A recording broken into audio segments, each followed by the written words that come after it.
আজ আমরা কথা বলবো হিট দ্য থার্ড কেস এই টিজার নিয়ে, যেখানে রয়েছে আমাদের প্রিয় নানি। ভাই টিজার দেখে আমি পুরো হতবাক, আমি কোনটা রেখে কোনটা কমু। যারা হিট মুভি সিরিজ চেনেন তারা তো জানেন যে হিট এটার অর্থ হলো হোমি সিআইডি ইন্টারভেনশন টিম।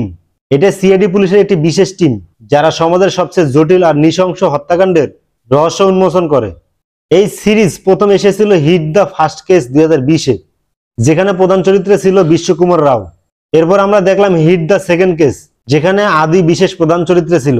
এবার এসেছে সেই বিশেষ সময় হিট দ্য থার্ড কেস, যেখানে নানি একেবারে নতুন লুকে হাজির। এবারের গল্প আগের দুই কেসের মতোই, এক সিরিয়াল কিলারকে ঘিরে। তবে মজার বিষয় হলো এবার সেই কেস এসে পড়েছে অর্জুন সরকারের হাতে। ভাই অর্জুন সরকারও কম না, সে নিজেও সিরিয়াল কিলারের থেকে বেশি ব্রুটাল। বিশেষ করে টিজারে 1 মিনিট 23 সেকেন্ডের দৃশ্যটা, যখন নানির সামনে লোকটাকে মাঝখান দিয়ে চিরে ফেলতেছে, ভাই কসম খেয়ে কইতেছি এই সিনটা দেখে আমার সুরিয়ার রোলেক্স ক্যারেক্টারটা মনে পড়ে গেছে। একই এক্সপ্রেশন, একই ইমোশনাল ইন্টেন্সিটি, আর সেই নীল চোখের দৃষ্টি একেবারে কাঁপিয়ে দেওয়ার মতো। টিজারে দেখানো ব্রুটালের মাত্রা অন্য লেভেলের। গাছে ঝুলন্ত মরাদেহ, পিছন থেকে মাথার টুকরো বেরিয়ে আসা, হাতে লাঠি দিয়ে নির্মমভাবে মারা, এমনকি শত্রুকে মাঝখান দিয়ে চিরে ফেলা। বিশ্বাস করেন এই দৃশ্যগুলো মার্কো মুভিকে পেছনে ফেলবে।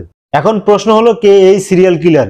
টিজারের শেষে যখন নানিকে সাদা ট্যাক্সিডোতে দেখা যায়, তখন মনে হয় এখানে হয়তো কোনো ডাবল রোলে ইঙ্গিত আছে, অথবা পার্সোনালিটি ডিসঅর্ডারের কোনো টুইস্ট থাকতে পারে।